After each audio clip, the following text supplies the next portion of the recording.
kuulate veebiraadiot lihtsalt ja keerutamata. Tere taas, kallid veebiraadio kuulajad. Saates osalevad ERE töörühma liige Harri Raudvere, Nõmme raadio tuntud ajakirjanik Andres Raid. Tere. Saates külas ajakirjanik, tõlkija ning poliitik Tõnu Kalvet, koos partei juhatuse liige Ülle Pukk. Tere. Ning poliitik ja ettevõtja Oleg Ivanov. Tervist. Saadet juhin mina, Maarja Mariku, tuntud sisulooja ja suunamudija on konservatiivne mõtiskleja. Selles saates avaldame vaid oma isiklikke mõtteid ja seisukohti. Alustame saatega. Nädalaga olen mõned mõtted kirja pannud, mille ma nüüd teieni toon ja siin saates läbi arutame. Riigipiiride ja geopoliitiliste jõujoonte muutumine fokusseeritumalt. Riigipiiride ja geopoliitilised jõujooned on aastate jooksul kujunenud ja muutunud erinevate globaalsete ja regionaalsete konfliktide, majanduslike huvide ning poliitiliste kokkulepete tulemusel. 2025 aasta toob esile mitmeid olulisi arenguid, mis kujundavad maailma jõujooni. BRICS-i tõus, USA positsioon, NATO ja Euroopa liitlaste roll ning jätkuv Ukraina sõda. Samuti ei saa unustada Lähis-Idas toimuvat ja Trumpi ambitsioonikaid plaane Gröönimaa, Mehhiko, Kanada ja Panamaga. Kuidas kommenteerite? Annaksid sõna saate külalisele Oleg Ivanovile, palun. Tere päevast, austatud kolleegid, austatud vaatajad ja kuulajad. Jah, ma tahaks täna rääkida kindlasti kolmest erinevatest asjadest, osadest. Esimene osa on Euroliitu ja Baltikum, teine osa on Trumpi ja Putini vahelised läbirääkimised ja diili osad. Ja kolmas osa, mis on loomulikult väga tähtis ka meie jaoks, on Baltikumi ja Eesti saatus. Alustan sellega, et vaatame kõigepealt, mida pakub Trump ja mida ta kirjutas oma hiljutis tweetis. Ta juhtis maailma tähelepanu tõsiasjale, et USA alistas natsismi ja fašismi just Venemaa abiga ja koostöös NSV Liiduga. Ja esitas seal mitu argumenti, mitu tingimusi läbirääkimiste alustamiseks. Ja kõige hullum osa on see, et Euroopa koht, Euroliidu koht ei ole teada. Ja polegi teada, kuna Euroliidu juhtkonna kvaliteet on niivõrd madal, niivõrd nõrk, et Euroliidu juhtkonna hämmastav rumalus seisneb sellest, et nad ei suuda sündmusi ette näha isegi sammu võrra ette. Täpselt nii nagu Zelenski karistas ennast rohkem kui aasta tagasi omapoolse läbirääkimiste keeluga, mille tulemusena Putin ja Trump ilma teda otsustavad ja lepivad selle aasta jooksul Ukraina jäänuste saatuse suhtes kokku. Täpselt nii näitavad Euroopa juhtkond oma russofoobsuse ja natsistise sisu oma hiljutise Europarlamendi paar päeva tagasi tulnud välja Europarlamendi resolutsiooniga, mida muidu korraldas Kaja Kallas. Avalikult kogu maailmale oma natsistlikku olemust, ajadest sellega nüüd ennast samasse lõksu nagu Zelenski. Nimelt, kui nad oma Euroopa Parlamendi resolutsiooniga nõuavad NSV Liidu ja Venemaa võidu natsismi ja fašismi üle hukkamõistmist ja revideerimist, hävitada kogu kultuuriline ja ajalooline mälu sellest, mis tähendab lihtsalt öeldest hävitada kõik Nõukogu sõdade monumentid kogu Euroopas, nii nagu Kaja Kallas on teinud Eestis, demonteerimist. Nad näitavad, et nad pole võidelnud ja nad pole alistatud natsismi ja fašismi koos Venemaaga ja NSV Liiduga, vaid vastupidi. Nad näitavad seda, et nad sõdisid mingisuguse teise vaenlasega, ma ei tea, konkreetselt venelaste vastu, nii nagu Zelenski aplodeeris Kanada parlamendis Bandera SS Galičina sõduritele, millega eemaldavad nad end automaatselt teise maailmasõja võitnud riikide nimekirjast, mille tulemuste järgi kogu praegune maailmakord ja ÜRO struktuur on üles ehitatud. Ma ei kujuta ette, kui lootuselt, et loll peab olema selleks, et mitte õppida Zelenski vigadest ja mitte aru saada, et kui käitud nii nagu Zelenski, siis tulemus on samasugune.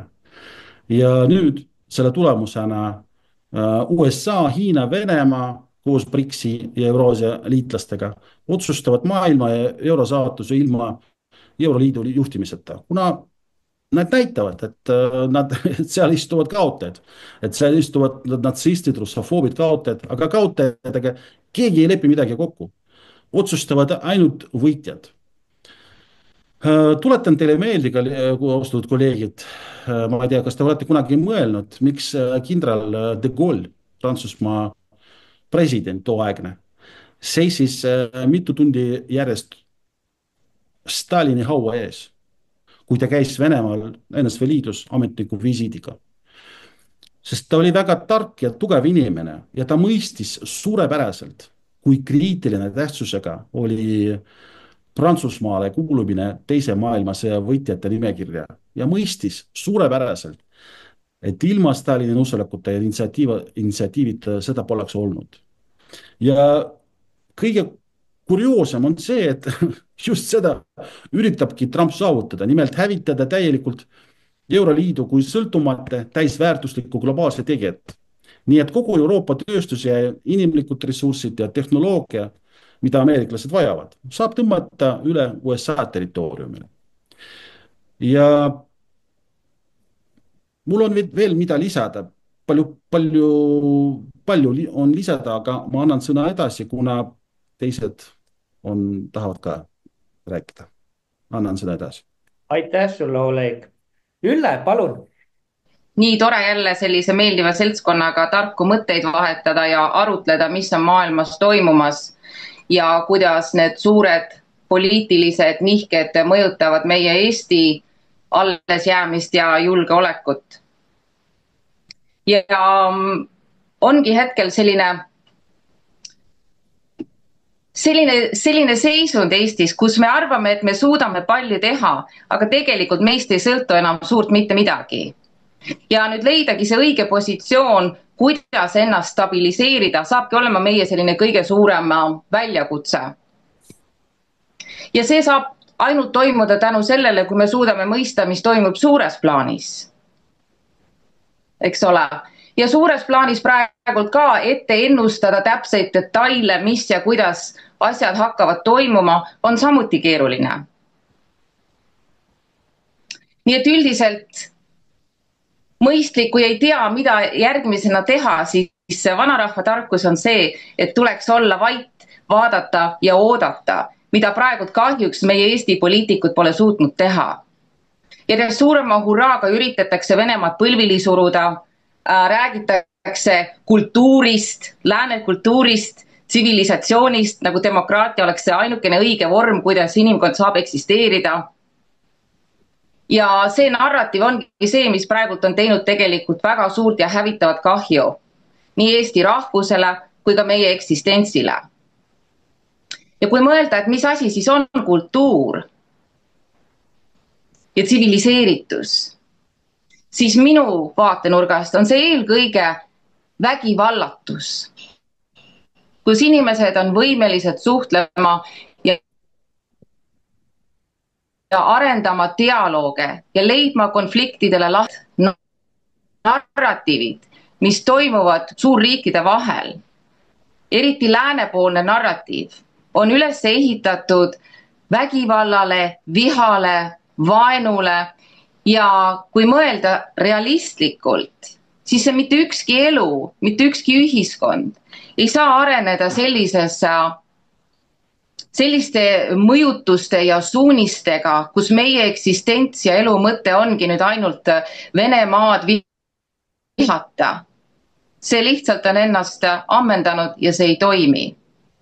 Ja kuna Ameerikas on olnud praegult pärast Nõukogude Liidu lagunemist ainulaadne võimalus langes neile sülle, põhimõtteliselt tunnetada ja tajuda ennast kui maailma valitsejana. Aga aeg on edasi läinud ja nüüd on ka teised suurriigid oma ühiskonda tasakaalustanud, oma majandusse investeerinud, üritanud ennast ümber organiseerida, õppida oma vigadest, sest et ei ole Venemaa ajalugu olnud kerge ja lihtne, samamoodi hiinlastel. Ja lääneriigid selle asemel, et investeerida enda sisemise struktuuri kultuuri ülesehitamisse on läinud väga lihtsat ja labast teed, on investeerinud väga agressiivsesse välispoliitikasse ja praegu toimubki kõige selle ümber hindamine. Ja see, mis meile hetkel kultuuri pähe määritakse, no see on ju puhas perverssus. Et kas tõesti siis ainult seks ja sõda ongi nüüd, mis siis identifitseerib meid kui arenenud ühiskonda. Et me ei suuda enam arutleda, arvestada ka oma vastaspoolega. Me ei ole võimelised mõtlema, et äkki rahu on parem, äkki koostöö toob rohkem tulemusi, et sellistes retoorikates me lihtsalt ei jõua mitte kuskile. Nii et selline meeleparanduse aeg, suured šokid on kindlasti tulemas nendesse ühiskondadesse, eriti väikestesse ühiskondades, kes ei suuda mõista seda suuremat pilti ja on endiselt kinni mingisugustesse mineviku narratiivides, nagu meil see endine Nõukogude Liidu aegne okupatsioon või vallutus, me ei ole isegi selles jõudnud selgusele. Nii et selliste sisemiste mõttekohtade aeg on väga tugevalt käes. Ja väga põnev on jälgida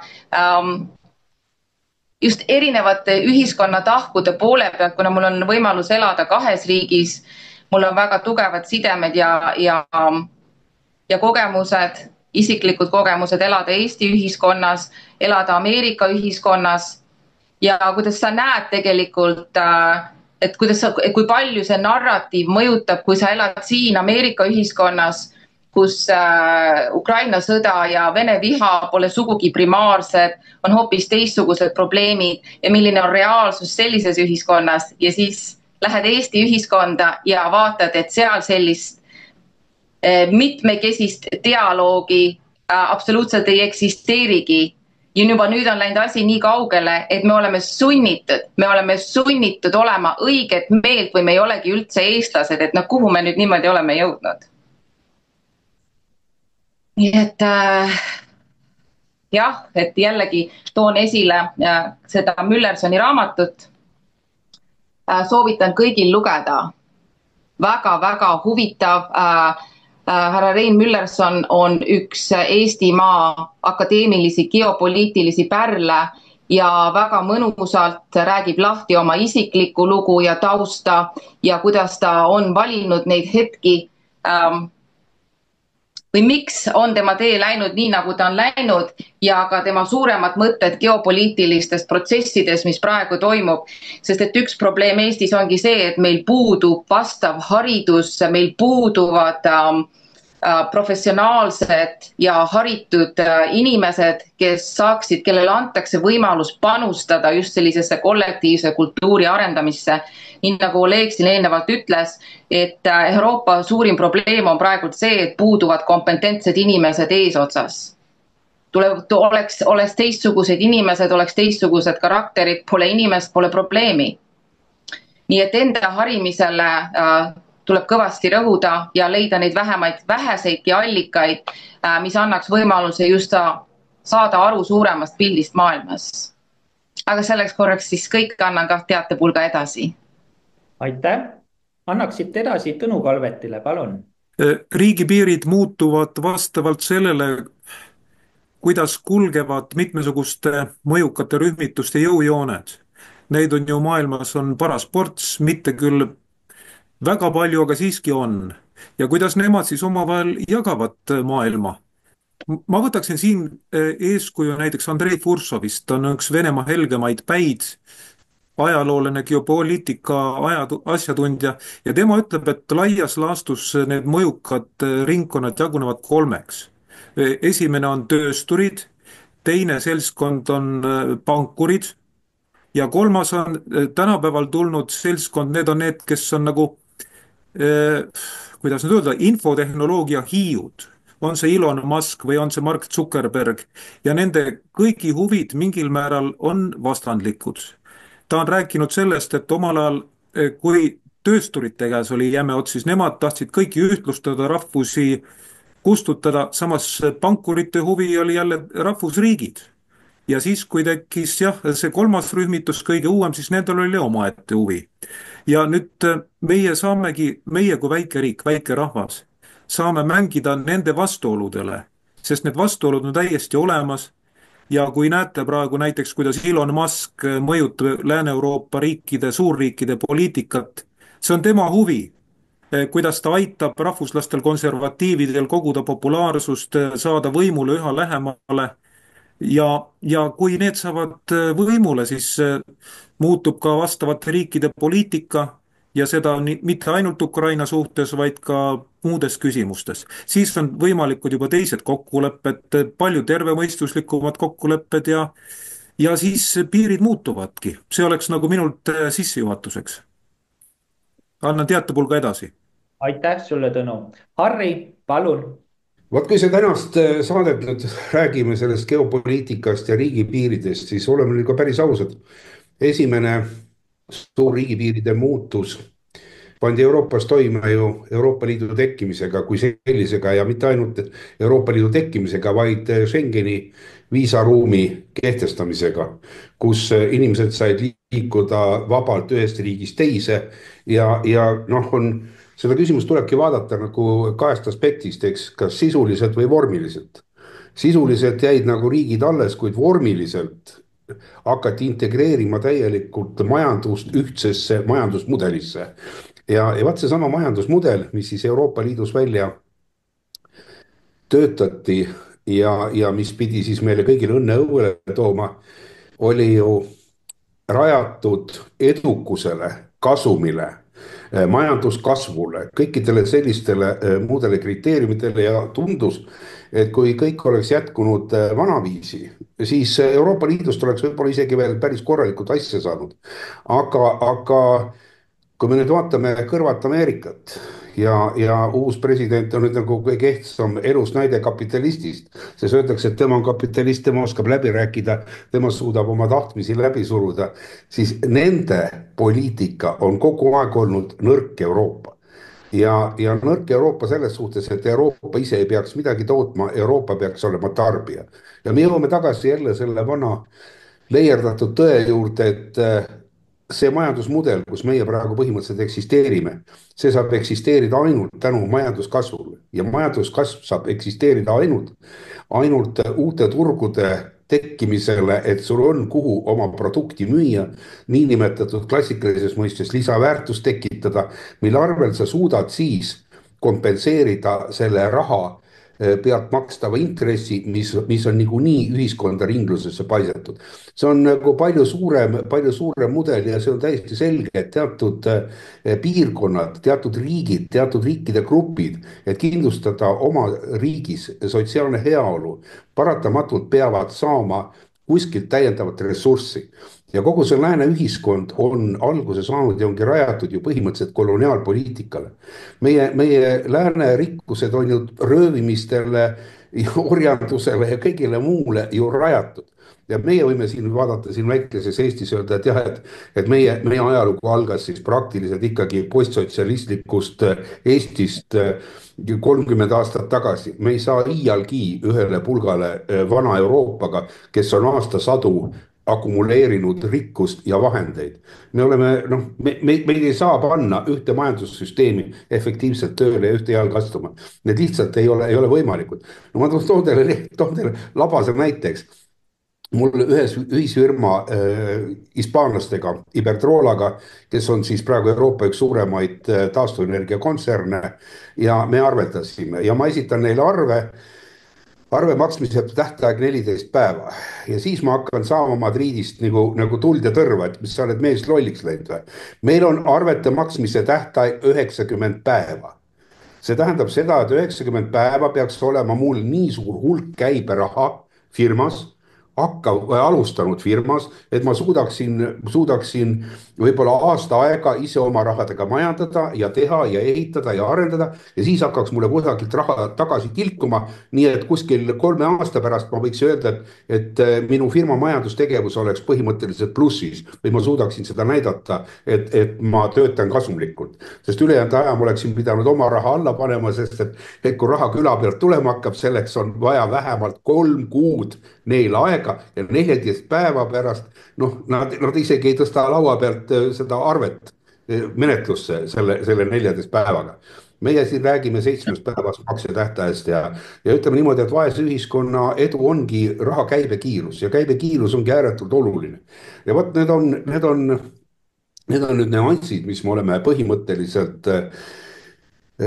mis põrkuvad kokku ja me peame sellega arvestama ja see on veel kord näide, et kui Eesti sai iseseisvaks, siis Eestis oleks pidanud eksisteerima oma arengumudel, mitte üritama kopeerida vana Euroopa või läänelikke arengumudeleid, sest need omavahel kokku sobitada on praktiliselt võimatu. See on nüüd nagu majanduse poole pealt ja selle all kannatab loomulikult ka meie kultuur ja paljud sellised nii sotsiaalsed kui moraalsed väärtused, sest et need kategooriad, mida ühiskond meie ette seab, on hoopis teisest valdkonnast, nagu ma ütlesin, et kasum ja edukus ja jätame kõrvale kõik, mis puudutab sotsiaalset turvalisust, tagatist ja noh, enne ta selle ka väga ilusasti, et kas siis tõesti meie kultuur koosnebki ainult seksist ja sõdadest. Läänemaailm, kes on rajanud oma eksistentsi koloniaalpoliitikale, peab ütlema, et see ongi nende baas, alus, millele siis ühiskond rajatakse. Sest et kuidas ju vanastigi võideti, ainult mõõga ja seksiga vallutati võõraid riike. Need põhimõtteliselt peab see asi olema. Oleg ütles, et Euroopa peab, või tähendab, ameeriklased peavad ennast Euroopa vabastajaks fašismist ja Venemaa ka koos, aga noh, Venemaa on täiesti teisejärguline. Tähendab, tegelikult väga suur osa Euroopast ongi ja tunnetabki niimoodi, sellepärast et meil oli ju seesama teepäev, kus Normandiasse maabusid 3 riigi dessantikud Inglismaalt, Kanadast, Ameerikast ja tulid kuni Berliinini välja.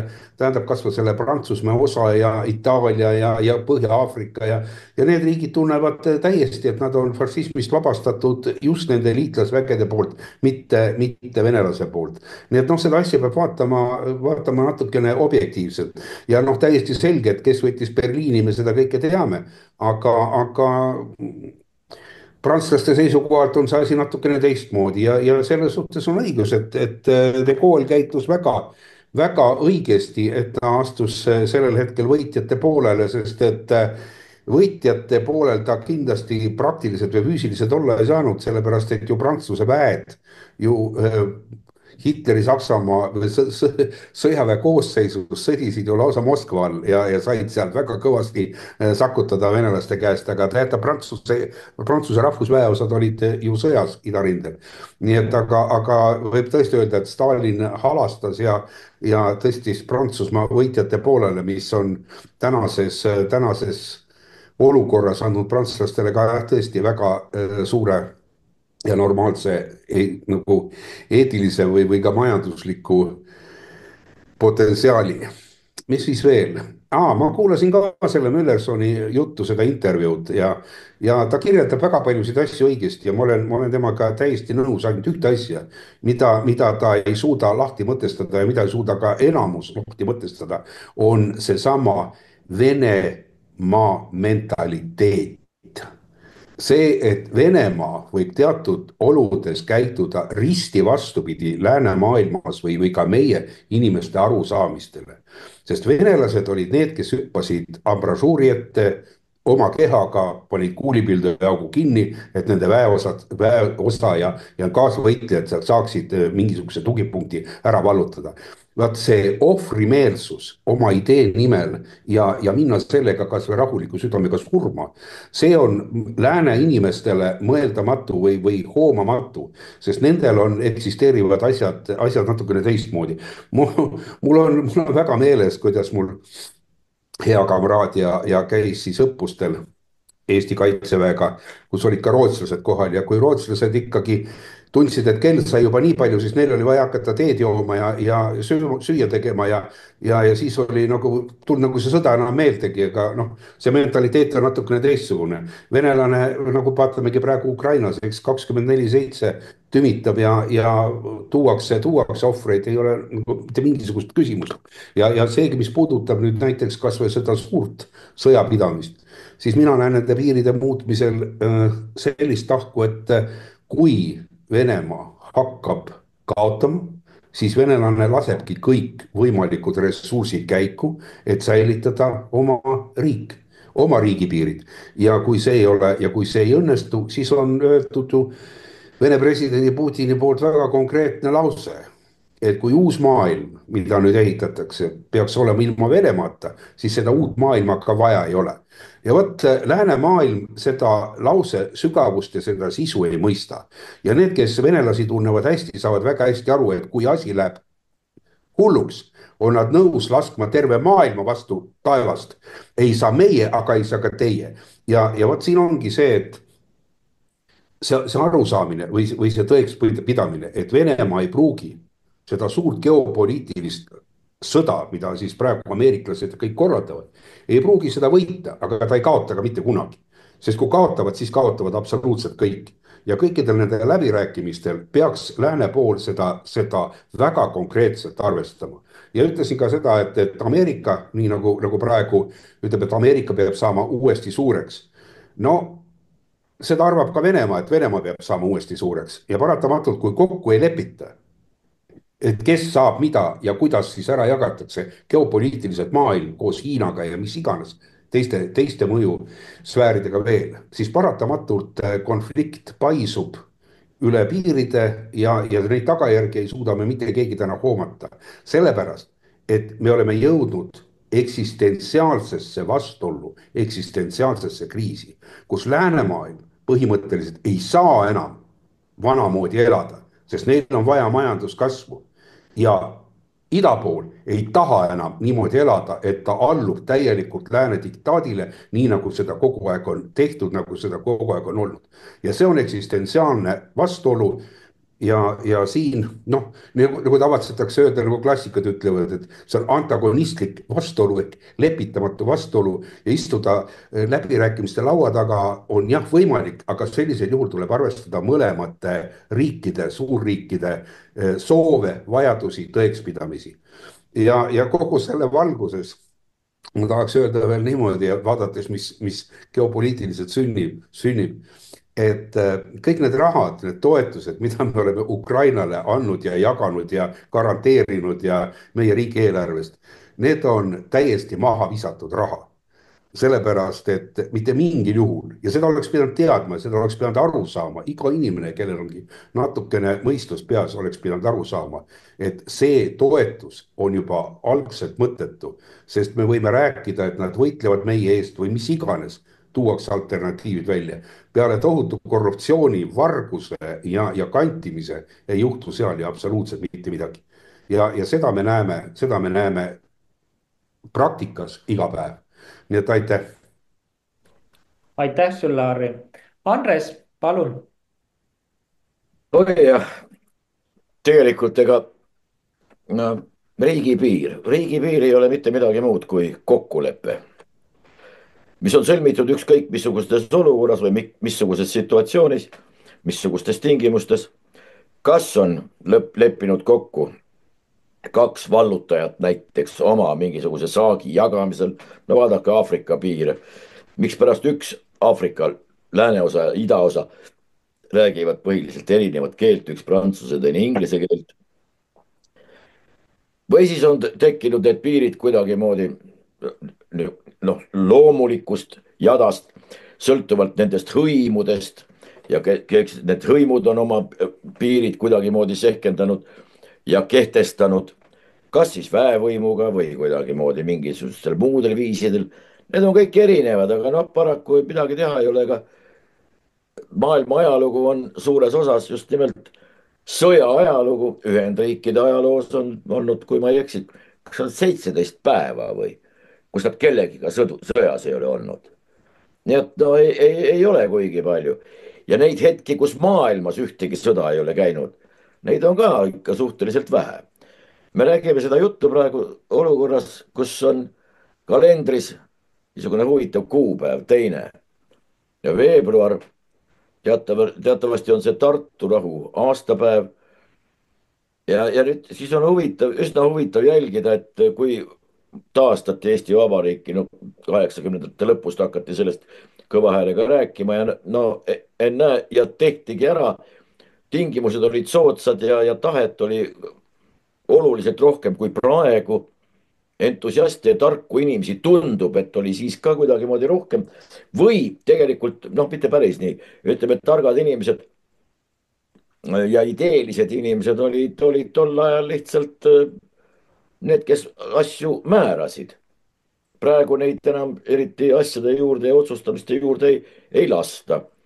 ja nüüd kasvõi seesamane Tartu rahuleping, ega Tartu rahulepinguga kehtestati muuseas ka piirid, millest me praegu räägime. see piir praegu enam eriti tähtis ei ole. käisid Michelson ja siis Urmas Paet. no muidugi. ütles, aga see 5,2%, ega see eriti tähtis nüüd ei olegi. see piiriküsimus on põhjustanud suure segaduse. inimene on sündinud 1925 näiteks, 1925 Petseris, siis meil on ametlik teave selle kohta selline, et ta on sündinud Vene Föderatsioonis. ometigi oli tol ajal niimoodi, et see oli Eesti Vabariigi koosseisus. no ja nii edasi, nii edasi. Eesti ma ei tea, juhtivatele ringkondadele ja kõikvõimalikele seltsimeestele on ülimalt oluline Ukraina, Mali, Rwanda, ma ei tea veel kelle, mingisuguste riikide territoriaalne terviklikkus ja ühtekuuluvus ja selle suveräänsus ja kõik nii edasi. meie oma riigi puhul millegipärast sellest eriti palju ei räägita, see ei ole nagu popp ja siis see on mingisugune niisugune vaikiv kokkulepe, et sellest ei ole mõtet rääkida. ma ei ole absoluutselt sel seisukohal, et praegu me hakkame nüüd siin seletama, et noh, et me läheme ja võtame ja midagi taolist, aga ei, aga mingisugune trump pääs taskus läbirääkimistega võib-olla. vaadake tegelikult Jaapani käitumist. Jaapanil ei ole siiamaani Vene Föderatsiooniga ei olnud ka Nõukogude Liiduga mingisugust rahulepingut ja siiamaani, et kas on siis Kuriilit, mis asi on see okupeeritud või kas ei ole okupeeritud. Jaapan kasutab seda siiamaani läbirääkimistel ära igal pool ja see on argument. noh, kuidagi meil millegipärast ei ole argument. nüüd siis prantslastest korraks vaid. tegelikult prantslased on üsna kõvad käbid, ei ole siin mitte midagi öelda. et ehkki Aadu kõndis sealt läbi nagu sulavõist 2 nädalat ja oli Prantsusmaa käpakil maas. aga riigipäeva hoonet muide viimasena kaitsesid Légion d'étrangers ehk siis võõrleegioni. prantslased olid need, kes seda kaitsesid. sakslastega koos, aga Prantsuse väeosad olid seal. tähendab, no prantsuse keel kõlas ka ju Eesti territooriumil, võta Leon de Grell, kes Tartu juurest Kambiast hakkas tulema ja noh ja nii edasi, nii edasi. ma ei tea, see geopoliitika tegelikult, ega see ei ole mitte midagi muud, kui kõikidel on huvid ja nende vastastikuste, kas kattuvate, palju kattuvate, vähe kattuvate või üldse mitte kattuvate huvide taustal on üsna veider, kui siiamaani räägitakse mingisuguseid jutte, et vot, et see on meie sõber ja see on meie sõber ja see on ka meie sõber ja ma tuletaksin meelde, et see meie Anton Hansen Tammsaaret, kellest muidugi hirmsasti lugu peetakse, aga tema teostega eriti keegi enam tutvuda ei viitsi, ammugi aru saada, mida ta kunagi kuskil silmas pidas. kus Jürka tuli Antsu juurde, ütles, et kes oli tal järjekordselt kaasaegses keeles mütsi silmini pähe tõmmanud ehk siis alt vedanud. et kuule, Jüri, aga sa oled ju mu sõber. enam ei ole. miks? ei ole kasulik. kogu see geopoliitika on pandud 3 lausesse ja enam täpsemalt ei ole võimalik selle kohta mitte midagi öelda. siin ei ole sõpru. sul on isegi need inimesed, kes su ümberringi on. Kui palju nendest, keda sa arvasid, et kes on su sõbrad ja nii edasi ja võib-olla või lähiringi kuuluvad inimesed, ühtäkki osutuvad, kõigepealt ta enam ei ole, siis ühtäkki on ta kuskil mingisuguses organis. Muide, selles mõttes puhtkeeleliselt pakub mulle hirmus palju lõbu Eesti Vabariigi karistusseadustik, kus organi simuleerimise eest on ette nähtud terve karistus. Sa ei tohi organit simuleerida, sa pead suisa see organ olema ja siis on sulle ette nähtud terved tegevused. No vanasti öeldi lihtsalt, et see on üks kuradi. No, aga vaat tuleb välja, et see, kui veidi fantaasiat rakendada, siis see niimoodi on. Nii et lühidalt kogu see geopoliitika on oma huvidest lähtuv, isegi mitte riiklikest, vaid omast mingitest kildkondadest. Ja tihtipeale on loomulikult, no Eesti on antud juhul olukorras, kus ma ei ole veel siiamaani aru saanud, milles see oma huvi väljendub. Võib-olla lihtsalt on väljendusoskustes inimestel asi kinni.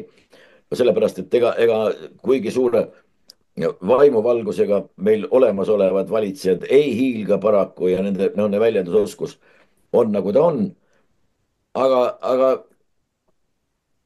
no see on lihtsalt kuskilt tulevate juhtnööride, eeskirjade ja siis mingite korralduste täitmine.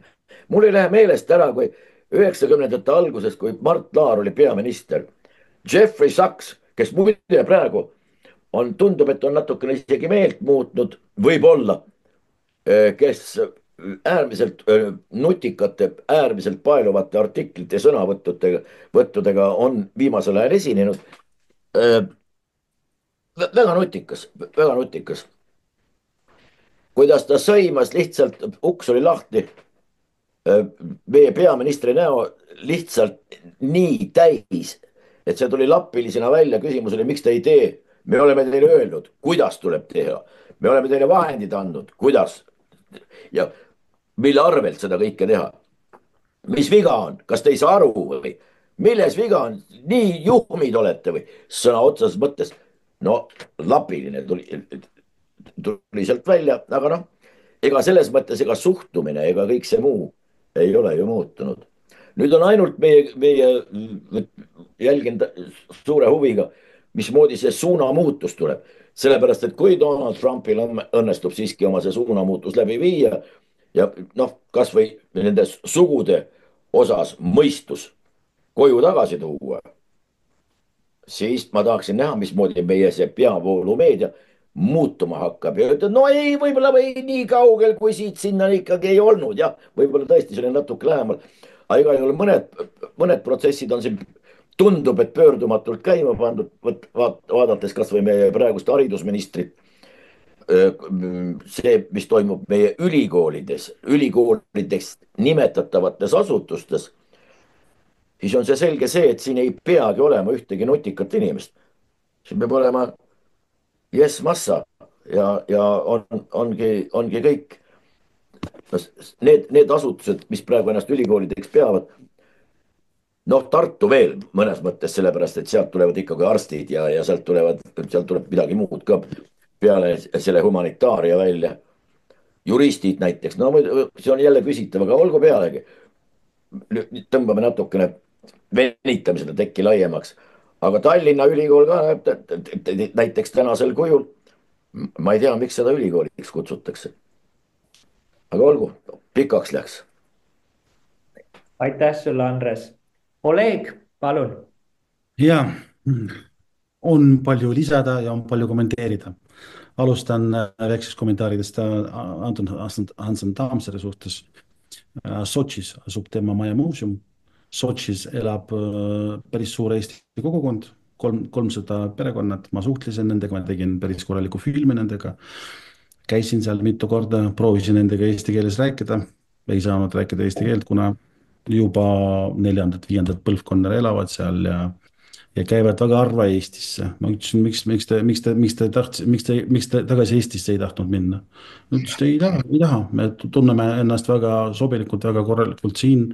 Meil on siin suured perspektiivid, me näeme, mis toimub Eestis. Me ei ole nõus sellega, mis toimub Eestis ja me ei taha sinna elada minna.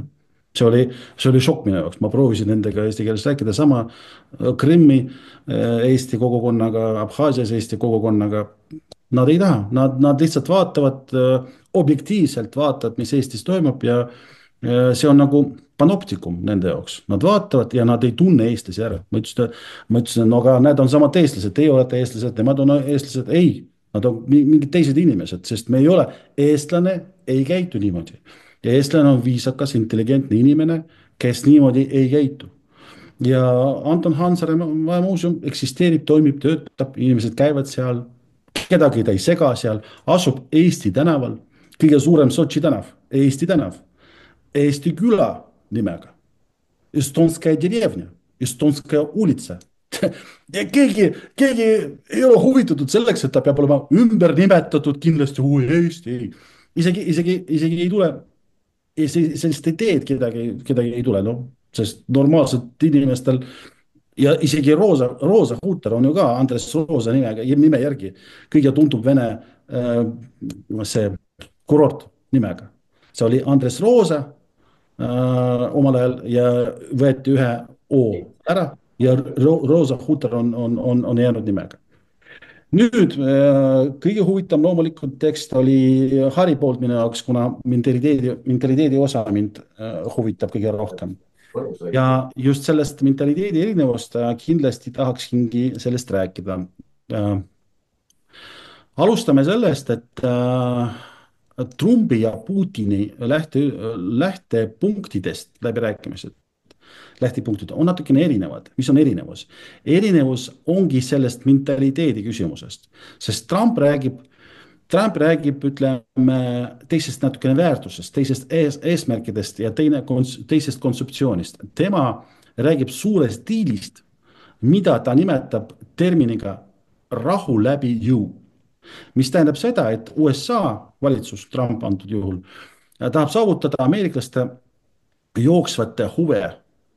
Aga Putin räägib natukene teisest. Putin räägib lepingust, mitte deal, mitte tehing, vaid leping, kokkuleppe, mille järgi maailm, USA ja Venemaa saavad korraldada, ehitada pikaajalise plaani, mis võimaldab Euroopa arhitektuure julgeolekut taastada ja mis võimaldab tagada pikaajalise rahu nii Venemaa kui ka tema liitlaste piiridel jaoks.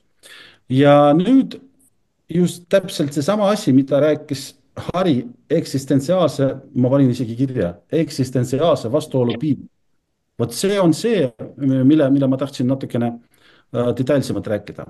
Mida see tähendab tehniliselt? Tehniliselt see tähendab seda, et Venemaa momendil ehitab koos Hiinaga otselt lühimat ning odavat põhja-lõuna suunalist maismaatrassi Peterburi Tšebahari lõuna poole, mis kulgeb Murmanskist Peterburist Iraanini ja India ookeanini, mis tegelikult annuleerib Suurbritannia USA mitme miljardi dollari suuruse tulu, mida nad saavad kasutades omal ajal loodud ülemaailmse merelogistikat.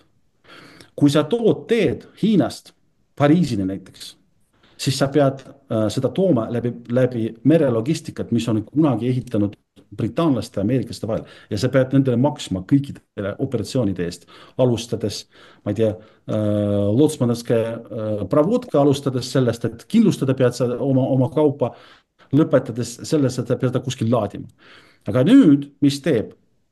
Lühidamad, odavamad teed Vene territooriumil, mis läheb alla lõuna poole India ookeanini. Palju odavamad, palju kasulikum ja see on seda täpselt seesama, mida Hiina lepib, mida Hiina nimetab šolkovõpud. Ja loomulikult Briti majanduse jaoks see on täielik katastroof. Ja seetõttu me näeme just seda eksistentsiaalsete vastuolu piiridel ja me näeme lähima aja jooksul kindlasti seoses sellega näeme Balti mere territooriumilt uued brittide poolt korraldatud provokatsiooni kindlasti Balti mere territooriumi.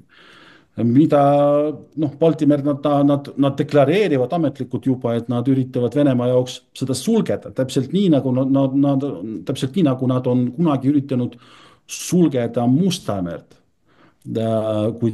Kuid Venemaa on jälle nende plaani ära murdnud, tagastades Krimmi endale tagasi. Tuletan meelde, et Azovi meri on taas muutunud Venemaa suletud sisemereks. Kaspia meri venelased on sulgenud tänu sellele, et nad kirjutasid alla oma naabritega kasutamise korra, Kaspia tee kasutamise korra, millega nad välistasid NATO sõjaliste provokatsiooni. Ja nüüd on jäänud ainult Balti meri. Ja see ongi viimane küsimus, mis ripub õhus momendil. Ja ma usun, et Balti mere kasutamise Venemaa kavatseb endale ära kindlustada mitte sõjaga, see on minu isiklik arvamus, vaid ja minu andmete järgi, vaid just kokkuleppega Trumpiga. Vähemalt proovib lähima 2-3 aasta jooksul. Ja kui me räägime ühisest eesmärgidest, mida ühendab, ütleme, USA ja Hiina ja Venemaa omavahel momendil, on see, et Trump on väga kogemuslik inimene ja ärimees saab aru, et tuleb tekkida win-win situationi, win-win olukorra. Selleks, et välistada sõda USA territooriumil, Venemaa territooriumil, jääb ainult Euroopa, kus on võimalik omavahel kakelda, kaubelda, mille tõttu Euroliidu juhtkond on olnud viimastel nädalatel Trumpi võimule tulekust väga tormiline, rippudest Venemaa, Hiina ja USA läbirääkimiste vahel ja püüdis leida oma kohta ja samal ajal aru saades mõistes, et Euroopa Liidu juhtkonna kvaliteet ja tase ei võimalda neid leida oma õiget kohta läbirääkimiste laua taga, mis tõttu Kaja Kallas juba ametlikult teatas meile, et järgmise 3 aasta jooksul peab Euroliit olema valmis täiemahuliseks sõjaks Venemaa.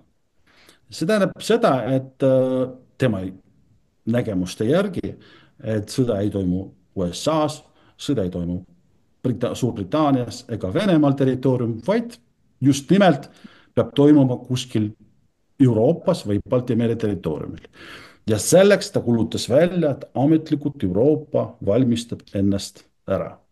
Mis on kõige hullum stsenaarium meie jaoks, mis on kõige rumalam, mida saab üldse teha, aga nii ta kahjuks momendi on. Ja see on seesama pöördumatu teema, millest rääkis Andres, sest nad proovivadki praegu korraldada protsessi niiviisi, et see oleks pöördumatu. Ja loomulikult need samad ID inimesed, kes on tulnud võimule, kellest rääkis Tõnu Kalvet Fursavi videotest. Nad on ka targad inimesed ja loomulikult nad mõjutavad selle ATG Saksamaal ja mõjutavad sellisena, et proovivad nendest oma liitlasi korraldada Euroopas. Ja õigesti loomulikult teevad. Ja ma usun, et nad saavad sellega hakkama. Aga mul on veel mida lisada, ma annaksin seda edasi teistele kolleegidele. Aitäh sulle. Ülle, palun.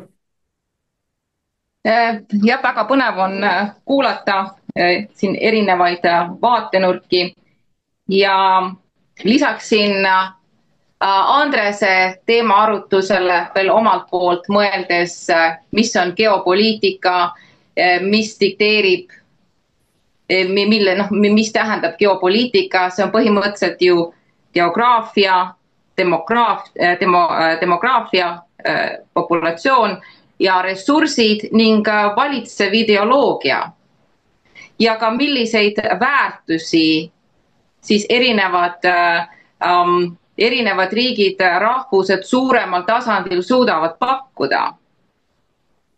Ja ongi, et mis näiteks on Eesti rahval pakkuda suuremas plaanis, et me oleme väga ennast üle hinnanud ja võrreldes, kui nüüd alguses siin olid väga suured minti kaasa selle Ukraina võiduga ja kõigega, siis vaadates just geopoliitilisi fakte ja detaile, siis on ju selgelt, ei pea olema geenius või ekspert, et ära näha, hinnates läbi selle geopoliitilise prisma, sa võrdled territooriumite suurust, sa võrdled populatsiooni arvu, sa võrdled ressurssi, ligipääsu ressurssi, potentsiaalsed logistikat ja see oli ilmselge, et Ukraina võiduvõimalused sellises seoses on äärmiselt minimaalsed kui täiesti olematud.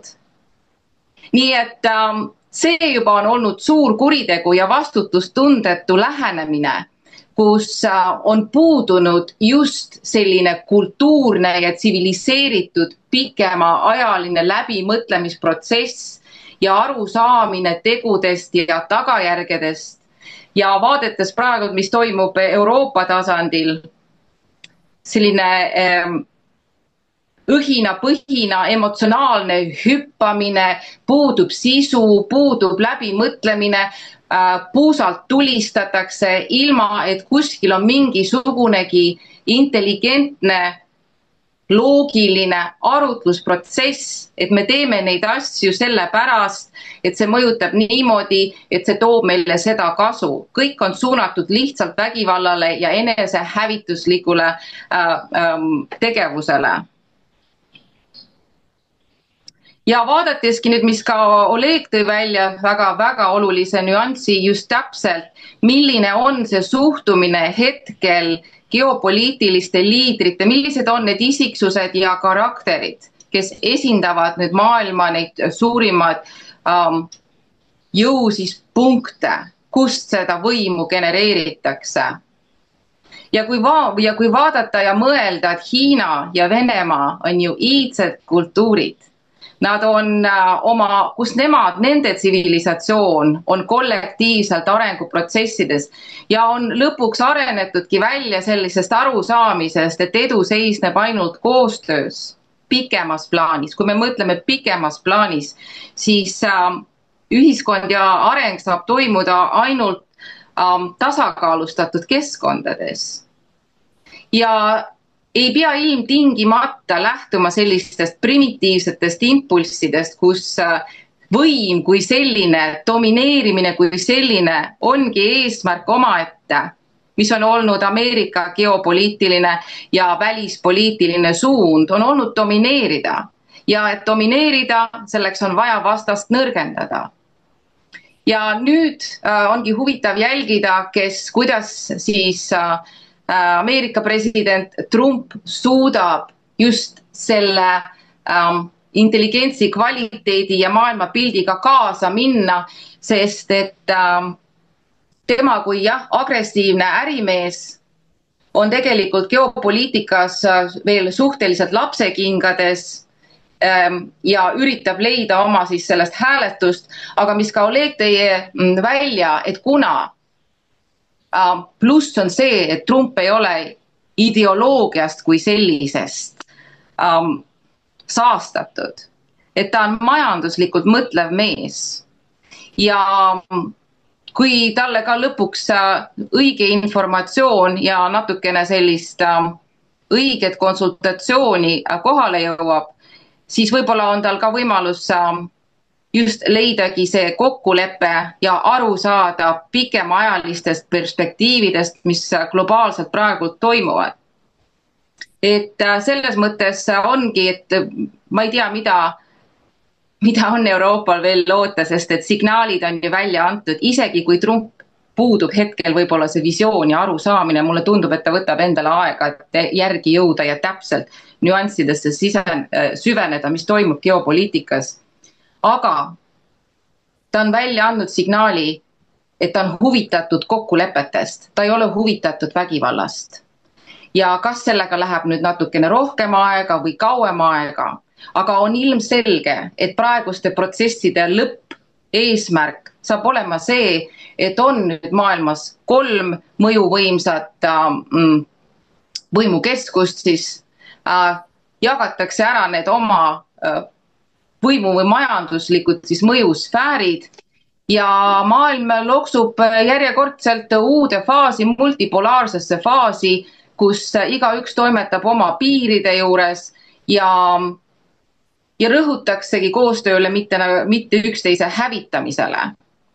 Ja need on iseenesest ju kõik positiivsed protsessid, lihtsalt ongi, et kellel on nüüd tarkust, kes jäävad ellu ja kes suudavad selle uue mõtteviisiga kaasa minna.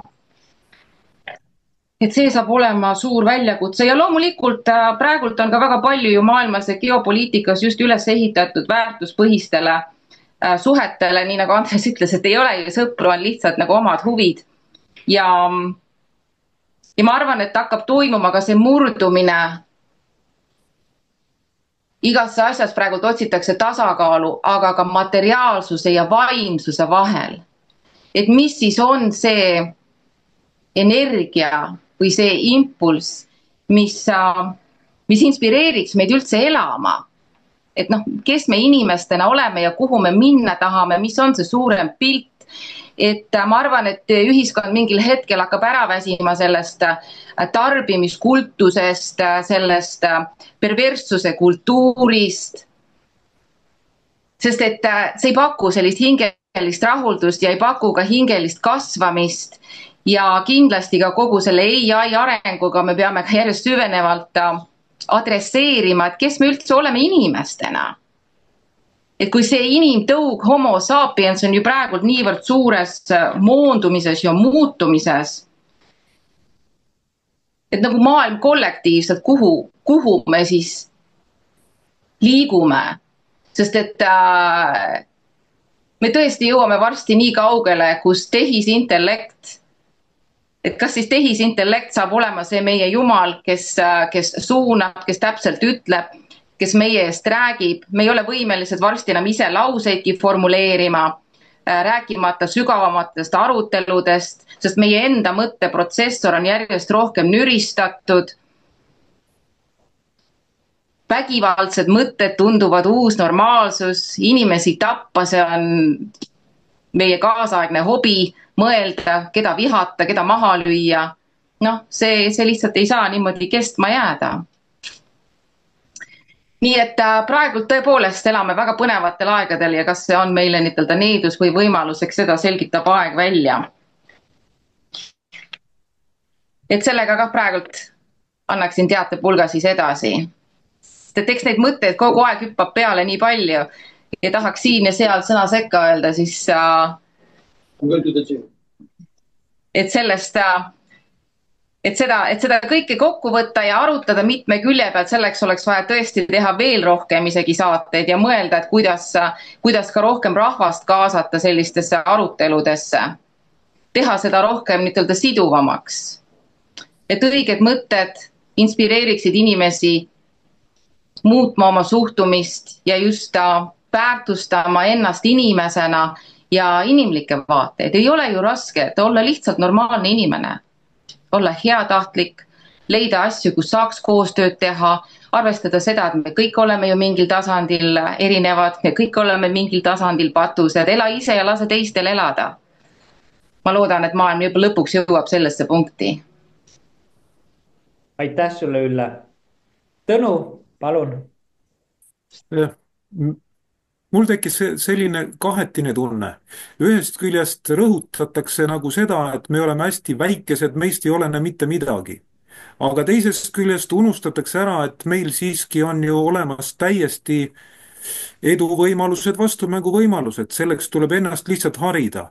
Kui sa märkad juba, kes on need suured jõud, kes omavahel nagu võistlevad, konkureerivad, millised on nende vastandlikud huvid, siis sa oskad neid ära kasutada oma huvides.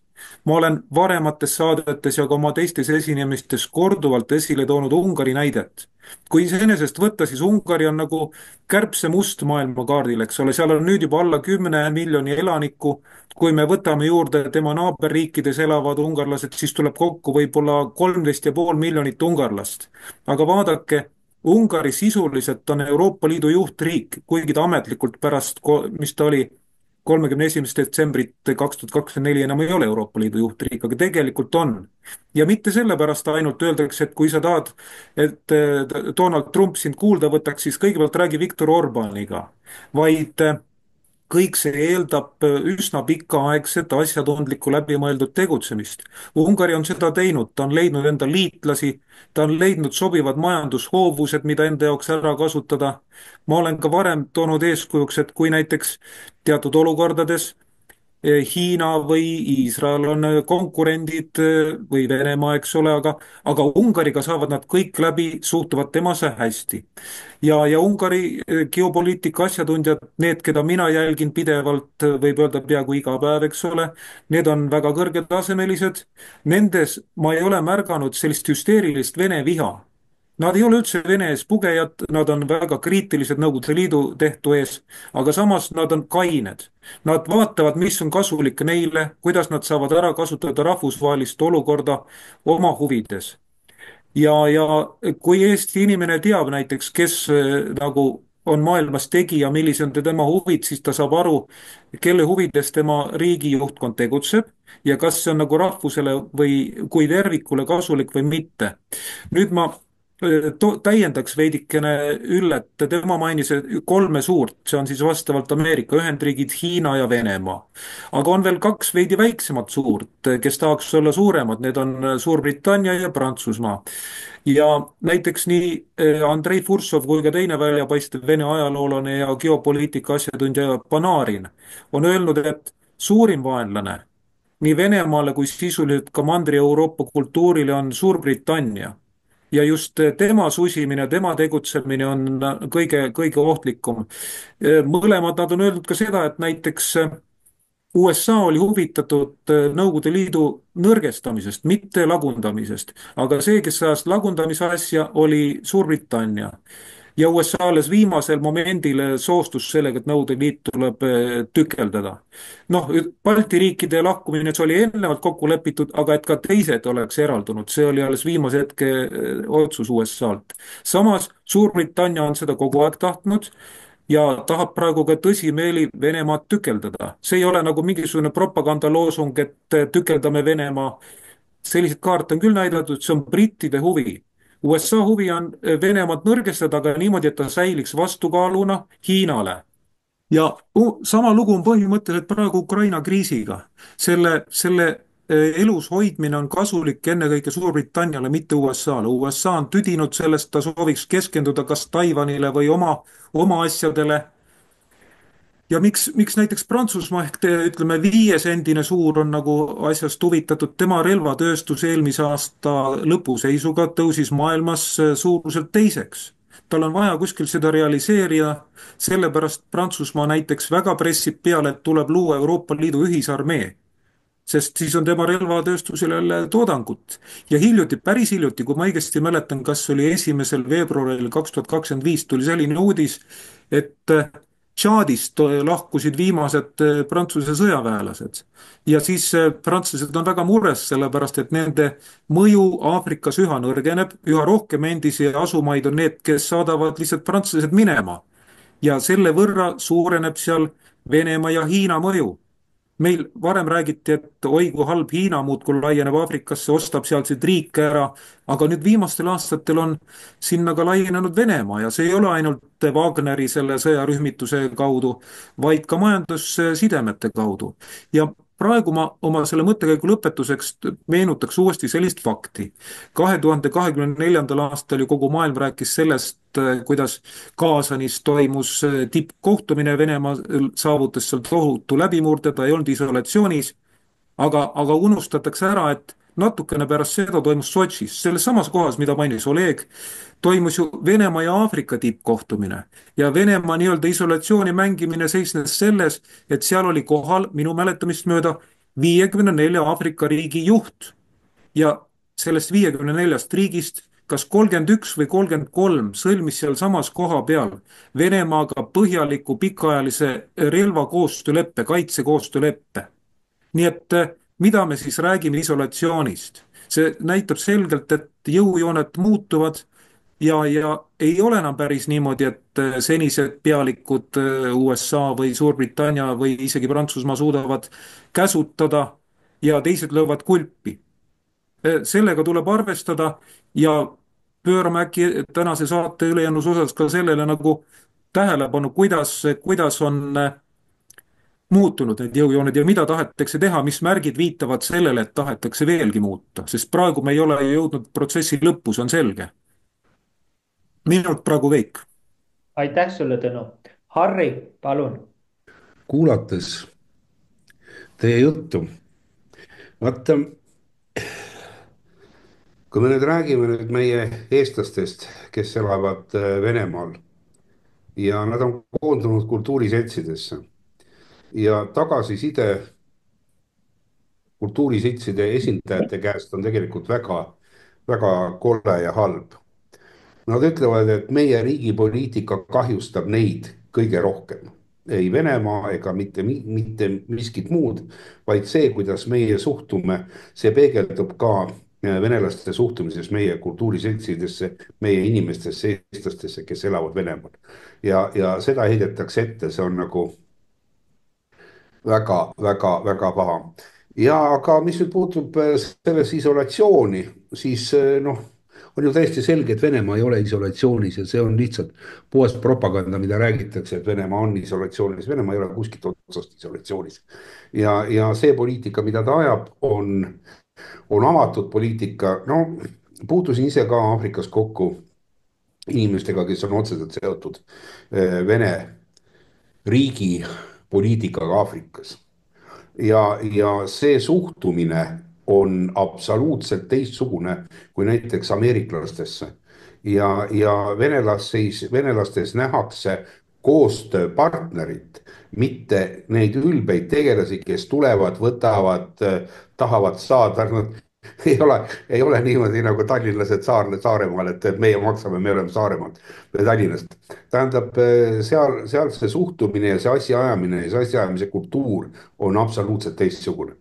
Ja ma saan aru, kuidas ka öeldakse, et näed, igale poole, kuhu venelased lähevad, seal on probleemid ja vaata, mis venelased teevad ja karjuvad, lärmavad, joomad ja laamendavad, kui nad kuskil ringi liiguvad.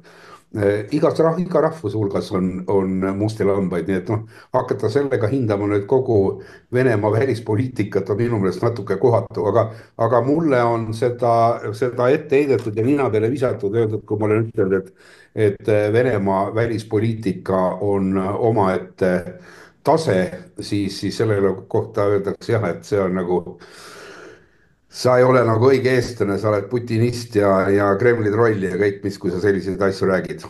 Aga ma arvan, et me peaksime jah, oma naabritega hoopis teistmoodi läbi saama, kui me siiamaale saame. Ja see hirm, mis meie ühiskonnas valitseb, on tegelikult ääretult primitiivsete vahenditega üles löödud. See on sügavalt minu subjektiivne arvamus. Mis saab meie juhtivatest poliitikutest täna, kui Venemaaga taastatakse normaalsed suhted läbi ameeriklaste näiteks? Mida nemad tegema hakkavad, kuhu nemad lähevad, kes neid tahab? Sellepärast täna nad toituvad Eesti riigi eelarvest, istuvad nagu puugid seal küljes. Kui meie palgarallit juhivad ametnikud ja poliitikute sissetulekud, siis me ei saagi teisiti arvata kui seda, et nad hoiavad küünte ja hammastega oma kohast ja positsioonist kinni ja mingisugust mõistuse pärast tegevust nende käest või nende poolt oodata on täna täiesti kohatu. Ja eks see meie enda sisepoliitiline olukord tingib ka väga palju sellist, mis pärsib riiklikult küsimuste lahendamist, mõistuse pärast lahendamist. Sellepärast, et mul on tõesti piinlik meie inimeste haridustaseme pärast, sest et need hüsteeriad, mis meie ühiskonnas täna valitsevad väga paljudel erinevates valdkondades, on sulaselgelt noh, ma ei tea, ma ei tahaks seda väga rumalasti öelda, aga see on harimatuse kõige elementaarsem ilming. ja kas tõesti me siis peame tunnistama, et me ei olegi nagu paremaks suutelised. vaata, sõites ja käies mööda Euroopat ringi ja vaadates, kuidas elavad inimesed teistes Euroopa Liidu riikides, siis sedasama rahva sisemist innovatsiooni, seda ootust paremale elule, seda töö tegemist, seda tahet muuta. vot see paistab tegelikult igalt poolt välja. aga kui sa paratamatult juhtud Eestis mõnele sellisele üritusele, kus arutatakse ka täiesti normaalseid ja mõistuspäraseid asju, siis me oleme absoluutselt kõigele vastu. me oleme kõigele vastu, me oleme tselluloositehasele vastu, me oleme taastuvenergiale vastu, me oleme absoluutselt kõikidele asjadele vastu, millele vähegi vastu olla saab. millal me ükskord jõuame nii kaugele, et me oleme tegelikult poolt ja me viime väga palju toredaid asju ellu, aga me viime neid asju ellu teaduslikult, mõistusepäraselt ja jätame need emotsioonid tahaplaanile. vot no kaks asja, kui me räägime jah, veel kord sellest suurest geopoliitikast, siis me ei saa mitte midagi teha, me ei saa mitte midagi muuta väljaspoolt, seest, me saame ise seest oma riiki kujundada ja vot üks asi on see, et kas me oleme oma riigi kujundamisega väärikad või me seda ei suuda olla. aga täna mulle tundub, et me ei suuda seda olla ja mul on sellest südamest kahju, et see on täpselt niimoodi. aitäh. aitäh sulle. Andres, palun. üsna piinlik on tegelikult tunnistada, et jääb selline mulje ja ega see ei ole midagi uut, et Eesti rahvas koguneb või mitte ainult terve rahvas, vaid ka grupiti kogunetakse mitte kedagi armastama, vaid kedagi vihkama millegipärast ja millegi vastu olema, millegi poolt olema, mingi konstruktiivsema asja poolt, no seda eriti ette ei näe. aga muidugi Ritterschaft ehk siis Signe Rüütelkond on oma memuaarides ja tähelepanekutes kirjeldanud seda väga täpselt. ja tundub, et nii vist ongi, võib-olla kui nad on öelnud, et aadlimees läheb Tapa lavale üsna rahuliku südamega, sest ta teab, et see, mis nüüd siin praegu katki läheb, on ainult tema maine kere. noh, pea tuleb küljest ära või mingil muul viisil. ei juhtu midagi, tema mõtted ja tema kõik see vaimsus ja kõik tema tehtu ja tema pere ja kõik see ju jääb kõik maha. et sellega ei juhtu mitte midagi. vot siis popsil on hoopis keerulisem, sellepärast et popsil on kõik see, mis tal on. see on see kauss ja mis tal on, see uberik ja kõik. rohkem ei olegi mitte midagi ja kui tal pea ära lüüakse küljest, siis on kõik läinud. kõik, mitte midagi enam rohkem ei olegi. tähendab, mainite seda vaimse ingrediendi või koostisosa puudumist. noh, nii et ei olegi seda, nagu seda ei olegi. ja siin on, noh, ei ole mingisugune, no tähendab, kuidas ma ütlen, et keegi ütleb, et ma nüüd praegu liialdan või midagi. Friedrich Douglass on 30-ndatel, enne 30-ndaid veel kirjeldanud pikalt-laialt, et näiteks siinses kirjanduses ei saagi tegelikult mingisugust niisugust pompöösset või ideelisest ja suurvormi üldse ei saagi tekkida. sellepärast, et eestlase mõtlemine kole niisugune jämedakoeline on ja igasugune peenus kui selline ja vaimsus kui selline täpselt samamoodi puudu on. nii et siin on mingisugune viga ja kahjuks selline kiuslikkus ja pahatahtlikkus, need prevaleerivad kuidagimoodi ja need ei lase ka niisugustel majanduslikel parematel asjadel võimule pääseda, kas või kuidagimoodi, et me oma majandusega saaksime kuidagi. või kui meil räägitakse majandusest, vot see on üks tüüpiline näide. Majandus suureneb, areneb, vahaneb, väheneb, laieneb, kitseneb, ükstapuha. siis küsida kellegi käest, mis asi see siis kitseneb, mis asi see siis laieneb, mis asi see majandus on. sa sellele küsimusele adekvaatset vastust, kus on klassifitseeritud, määratletud ja piiritletud, seda vastust sa ei saa. ja nüüd on teine asi. meil on pandud inimene selle majanduse teenistusse. tegelikult iga topski peaks aru saama sellest, et see majandus on tegelikult süsteem, mis peaks tagama just nimelt inimese teatava toimetuleku, teatava positsiooni, teatava taseme, elatustaseme ja nii edasi ja nii edasi. meil on vastupidi, inimest sa nendes süsteemides ei leia. No kuhu ja kõik on sellega rahul ja samal ajal toodab Tallinna Ülikool mingisuguseid inimesi, kes räägib mingisuguseid. no tähendab, ise ei ole võimalik neid tekste välja mõelda. Tähendab, kui keegi soovib hulluks minna, siis võtku nüüd kasvõi kasvatusteadused on asendunud mingisuguste ökoteadmistega. kasvatust enam ei ole vaja. ei didaktikat, ei pedagoogikat, ei kõike neid ei ole vaja.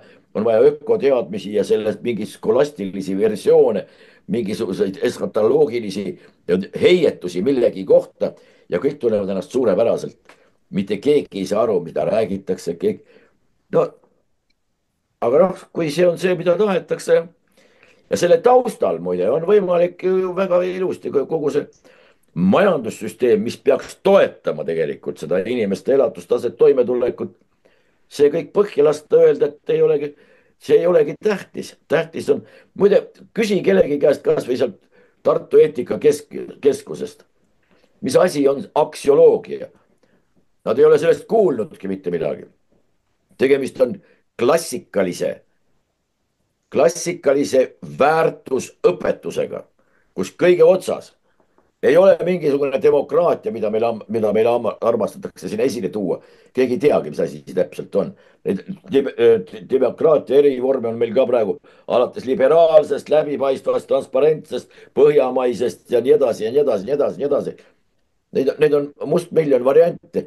tõde on see, mis troonib kogu selle püramiidi tipul. Tõde ei ole enam tähtis. Me elame tõejärgses ühiskonnas. kui on aksioloogia, siis me elame see pole tähtis. väärtusi loome muudkui aga juurde, väärtusi muudkui tekitame. väärtuseks, nimetage, ma olen mitmel seminaril olnud, nimetage palun üks väärtust, millest te räägite. siin on omadussõnu terve rida ette poogitud. Need on kas euroopalikud, NATO-likud, läänelikud või mingisugused muud niisugused, pange tähele, mitte kunagi humanistlikud ehk inimlikud. ei, seda mitte isegi jumalikest rääkimata. no ei ole olemas, ei teata, millest rääkida. üks räägib, no võtame sõnniku, hunniku, üks räägib sellest kui toorainest, teine räägib sellest kui jubedast asjast, kuhu ma äsja sisse astusin. kolmas räägib sellest kui toorainest, neljas hakkab rääkima lehmast, kes selle sinna jättis, viies, ja nii ongi. igalühel tema enda mingisugune nägemisnurk. ja nii me tulevikku kappamegi. ühesõnaga, tegelikult on liikumine edasi minevikku. kui nüüd keegi pihta saab, mida ma silmas pean. edasi, aga minevikku. põhimõtteliselt võimalik. olgu. jah, kas me oleme arengus või taandarengus?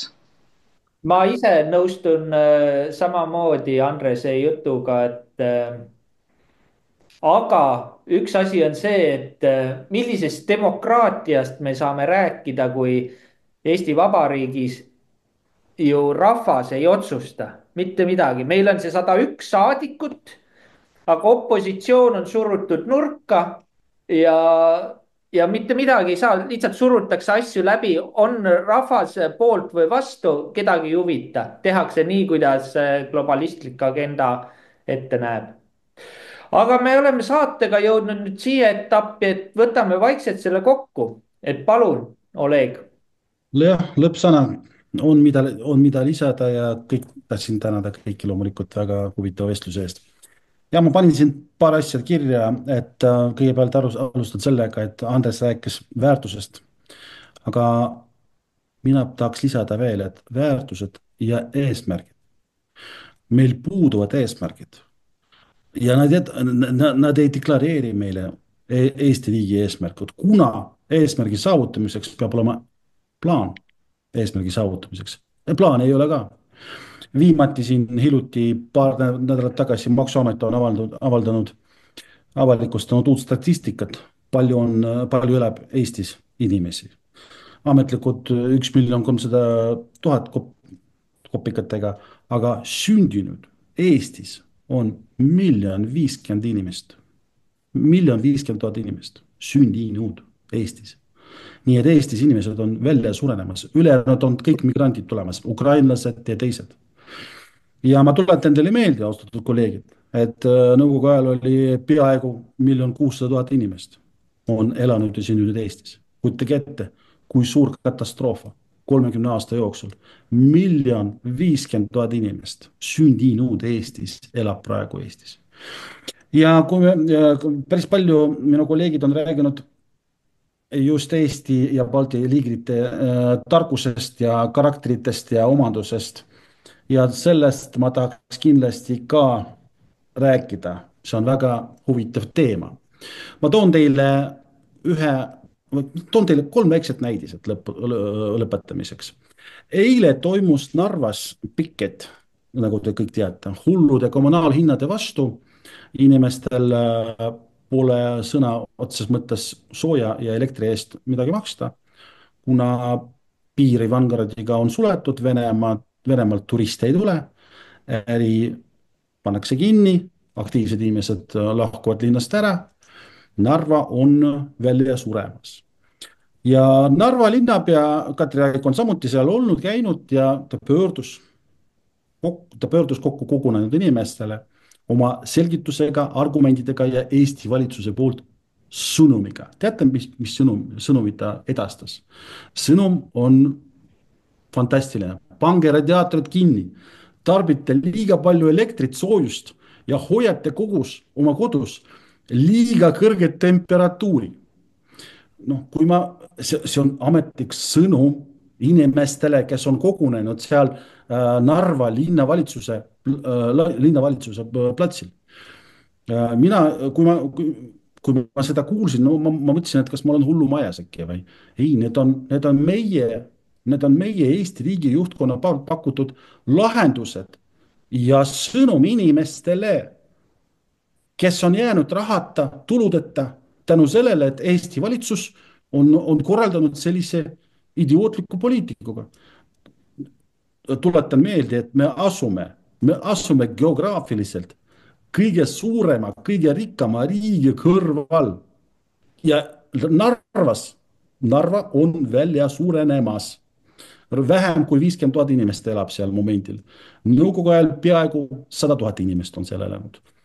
Vabrikud, tehased, Silmed, Sillamäe sadam, Kreenholm manufaktuur, kõige vanem ettevõte Eestis, pange kinni ja teised. Ja kõige hullum asi, teate, mis on? Piketil oli 150 inimest kogunenud vanuses 45-50 pluss, peamiselt pensionärid. Ja sinna toodi 2 bussid relvastatud sõduritega Kaitseliidust. Minu küsimus Eesti valitsusele on väga lihtne. Kelle jaoks ja milleks toodi mitu bussi relvastatud sõduritega Kaitseliidust? Keda nad kavatsesid seal kirukate ja relvadega maha suruma? Ja vastus on elementaarne. Nad ei kavatsenud inimestega rääkida, nad pole võimelised rääkida inimestega, nad pole võimelised nendele pakkuda lahendust, nad pole võimelised parandada suhted Venemaaga, nad pole võimelised üldse mitte midagi korraldada inimeste jaoks, vaid nad tahavad seda olukorra ära vaikida ja inimesi ära peksta. Juhul, kui nad hakkavad seal liiga palju rääkima, tõmblema, nendel puudub lahendus inimeste jaoks. Nendel on üks lahendus. 2 bussid sõduritega Kaitseliidust. vot see ongi lahendus inimeste, pensionäride jaoks, keda nad on jäänud tuludeta. ja toon teile veel ühe õudse, hullumeelse näidise. 21. sajandil Eestis toimuvad elektrikatkestused. Lasnamäel on olnud juba sel nädalal juba mitu tundi lahti olnud, Tartumaal, Pärnumaal, ma usun, et saartel tuleb ka. no istudes, vaadates selle olukorra objektiivselt Venemaalt või nagu Ülle vaatab seda USA-lt, no võiks arvata, et see on unistus, aga ei, see ei ole unistus. 21. sajandil see on Eesti kaasaegne reaalsus, mis on põhjustatud sellega, et Balti riikide eliit on avalikult korraldanud ettevalmistus sõjaks Venemaaga ja seetõttu on vajalik Brellist kiiresti ära lahkuda. ja kolmas näidis, mida ma tahtsin teile tuua selleks, et näidata, mis meil Baltikumis toimub. Läti politseiülem regulaarselt kutsub oma alluvaid okupantideks ja ähvardab neid inimesi teenusest vallandamisega, kuna nad, olles politseiametnikud, räägivad lastega kodus vene emakeelt. no kui vaimuhaige ja ajuvaba inimene peab olema, et nimetada oma alluvaid okupantideks. ja selle tulemusena sai Läti politsei sellest kõrini ja nad esitasid anonüümselt, kollektiivselt politseiülema peale kollektiivse kaebuse Läti siseministrile regulaarse, sealhulgas ka avaliku solvamise pärast nende suhtes. ja loomulikult me kõik teame, mis selle kaebusega edasi saab, räägitakse maha, vaigustatakse ära, tehakse sellise nagu seal poleks seda olnud. aga, ja see tehakse demonstratiivselt, sihilikult näidata õigusest ilma jäänud orjadele ja mitte inimestele, et nende koht on selline, nagu nendele valmistati 30 niinimetatud iseseisvuse aja jooksul ära. nii et kujutage ette, inimesed, kelle ülesanne on jälgida seaduste ja riigi põhiseaduste täitmist, politseinikud, on nii ära hirmutatud, et nad ei suuda nende silme all toimuvat kuritegu peatada, vaid kardavad isegi kollektiivset kaebust alla kirjutada, märkides seal nende nimed. nii et kui riigi politsei jõustruktuurides, jõududes selline metsik seadusetus ette tuleb, mida siis ühiskonna kohta öelda? nii et me näitame, sellised õudsed juhtumid näitavad reaalselt, mis toimub meie Balti riikides ja ma saan, kasutades selle võimaluse, ma tahaks kindlasti meie elanikule, just eestikeelse kõneleva inimestele oma sõnumi esitada, et see ei lõpe seni, kui te jätkate natsistide ja russofoodid võimule valida. See ei lõpe, see läheb ainult hullumaks. Et kui Eesti rahvas, nii nagu Harri ütles, et kui Eesti rahvas kasvab lühikesest püksikitest välja ja saab aru, et oma riigis jaotada, lõhestada, segregeerida, separeerida inimesi on ohtlik riigi jaoks. See on kuritegelik,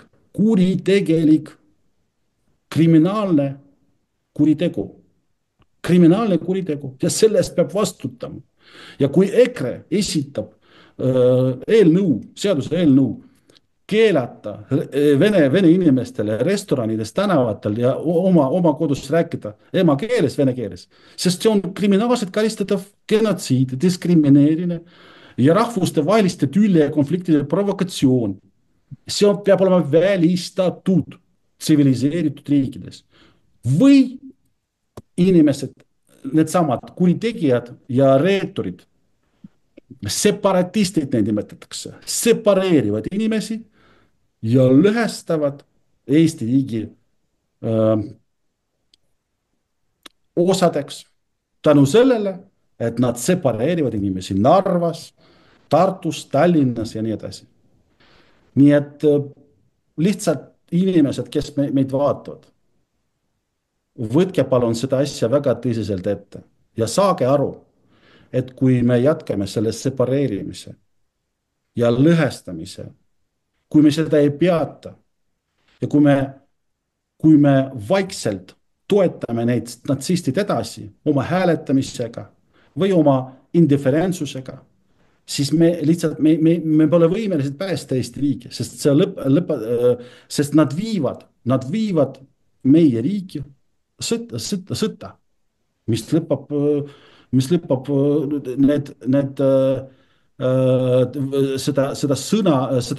sõda lõpptulemus on ainult üks: meie riikide hävitamine ja Balti väikeste rahvaste vältimatut kokkuvarisemist. Lihtne, nii ongi. Tänan. aitäh sulle, Oleg. Tõnu, palun. Ma Olegi jutu kohta teeks paar täiendust. Esimene on see, et see, mis Oleg rääkis Läti olukorra kohta, jah, see vastab tõele, see lihtsalt puudutas Latkale politseiülemat. Seal on tõesti selline olukord, ma olen selle uudisega ka ise kursis. Teine asi, Oleg ütles, et nagu Eestis oleks võimul natsid, see tähendab siis pikemalt teaduslikult öeldes natsionaalsotsialistid, siis see kindlasti ei vasta tõele. Sest sellise, ütleme, natsionaalsotsialistliku valitsuse poliitika oleks oma rahvast kõige tähtsamaks seadev. Aga kui võtame ajaloost, no üks riik oli, kolmas riik, kus natsionaalsotsialistid olid võimul, tema tegi kõik oma riigi nimi rahva hüvanguks. Aga Eesti juhtkonna kohta seda küll öelda ei saa. Pigem on tehtud kõik, et riigi nimi rahval läheks võimalikult halvasti. On pandud surutud seisu. Nüüd üks asi. Mulle meenus, et omal ajal Nõukogude ajal me tegime ju nalja venelaste üle, kuidas nad on nii juhmid, on valmis kannatama mingi idee nimel, eks ole, ise elavad kas või palja tagumikuga, kas või surevad, sandistuvad, aga näed, idee nimel ohverdavad ennast. Ja ma mõtlesin, et aga mis on meiega juhtunud, meie eestlased, kallid rahvuskaaslased on paljuski muutunud samasuguseks.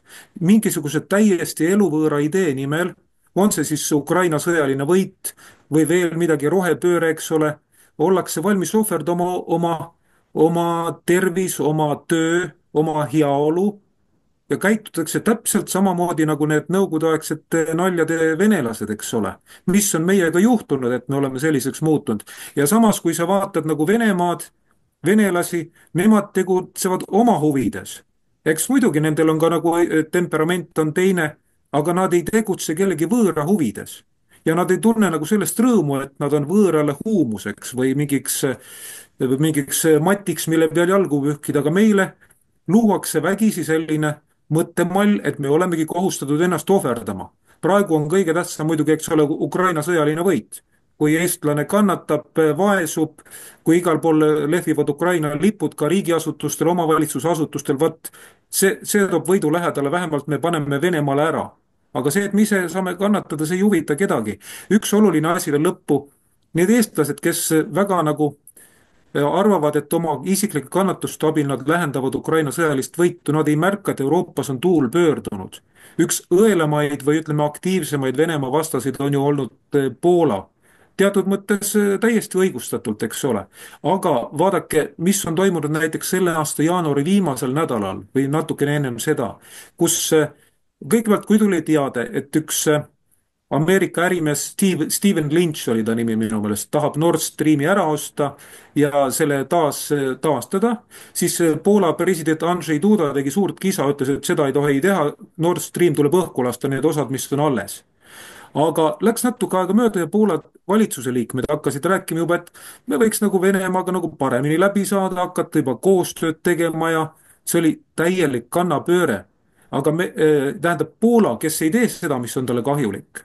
Ta on taibanud, et ei ole mõtet nagu seda hüsteerilist Vene vastast kurssi jätkata, kui see on talle endale kahjulik, kui ta lõikab endale sõrme. Aga meie need inimesed, kes on suured Ukraina sõbrad ja väga kanged Venemaa vihkad, nad ei loe ilmselt sellist ajakirjandust. Nad usuvad seda, mida kirjutab Delfi, mida kirjutab Rahvusringhääling või veel midagi. Ja siis nii ongi. Nad ei saa aru, et Lääne-Euroopas, rääkimata Kesk- ja Ida-Euroopast on tuul juba pöördunud. Aga meie inimesed elavad infoaugus ja seetõttu nad ongi nagu väga, ütleme nagu Lenin kasutas sellist väljendit, nad on nagu kasulikud idioodid, keda siis ütleme sõjaõhutajad kasutavad oma huvides ära. Ja mul on kurb meel oma rahvuskaaslaste pärast, sest ma olin tõesti väga heal arvamusel eestlaste vaimsest potentsiaalist. Ma olen püüdnud iseennast harida, suhelda inimestega, kes harivad, aga nüüd ma vaatan, et on toimunud nagu täiesti mõttelaadi muutus. Ainukene lootus on, et kui Ukraina see afäär, operatsioon saab läbi, et siis inimesed tasapisi nagu taastavad oma kaine mõtlemise. Aitäh sulle, Tõnu. Ülle, palun. Ütleks lõppsõnaga lühidalt, et püüdkem jääda inimesteks, üritagem oma meelt parandada. Praegult toimuvad suured muutused, kus väga raske on leida seda välist komponenti, mida või keda usaldada. Ma kutsun inimesi üles usaldama iseennast, oma südant. Nii nagu Harri mainis, et tehkem otsuseid mitte emotsionaalselt. Emotsioonid ei ole sugugi halvad asjad. Emotsioonid on impulsid, aga tuleb leida ka tasakaalustatud emotsionaalsed lähenemised. Ja eriti, mis puudutab suuri riikide vahelisi suhteid ja konflikte, nendele ei saa läheneda emotsionaalselt, et hea ja paha. Et seal taga on palju suuremad ratsionaalsed ja praktilised nüansid. Ja leida endas see koht, see keskus, kus sa tunned, et sa saad olla neutraalne. See on fantastiline häälestus, kui me jõuame selleni. See on emotsionaalselt, see võtab kõige vähem aega, kõige vähem energiat olla tasakaalustatud. Ja intelligentselt, just intelligentselt näha ja aru saada sellest vaatenurgast, saada aru oma oponendi vaatenurgast, õppida, argumenteerima, arutlema selle eesmärgiga, et leida ühisosa. Mu vanem poeg, kes on Harvardi lõpetanud ajalooteaduskonnas, käisin temaga päris tihti, kui ta oli keskkoolis, käisin kaasas debatiklubides ja vaatasin, jälgisin, kuidas ta valmistas ette ennast. Sul oli alati, sa pidid suutma ühte ja seda sama teemat argumenteerida, kas poolt või vastu. Et see oskus läheneda probleemidele ja situatsioonidele tasakaalustatult, suutes näha mõlemit nii poolt kui vastu, ma leian, on Eesti ühiskonnas üks suuremaid suundi, kuhu suunas areneda ja proovida seda mõista. Ja väga paljud asjad saavadki ka isiklikust lihtsatest asjadest, meelemuutusest, et olgem sõbralikud üksteise vastu. Meil on ees väga keerulised ajad. Ja see meie kokkuhoidmine saab olema väga suur test meie ellu jäämiseks, saab olema see, kas me suudame kokku hoida, kas me nüüd suudame oma individualistlikust mõttemaailmast ja materialistlikust mõttemaailmast edasi liikuda just sellise kollektiivse ja rohkem vaimse ühiskonna loomiseks. Sest et kui nüüd oma kaarte õieti mängida, siis Eesti võib endale luua täiesti ideaalse ühiskonna, kus kõik on võimalik. Kui me saame aru oma positsioonist nendest suurte geopoliitiliste riikide dünaamikast ja suhtlemisest, me võiksime enna nii mõnusalt ära elada, meil võiks kõik nii hästi olla. Ja see teebki kõige rohkem haiget, et me nagu hullunud marutaudis kari praegult, me ei tea, kuhu me läheme, kelle nimel, kelle eest, mille nimel me oleme valmis surema, aga Ukraina peab võiksma ja nagu psühhopaatseks. Eesti on kollektiivselt hulluks läinud.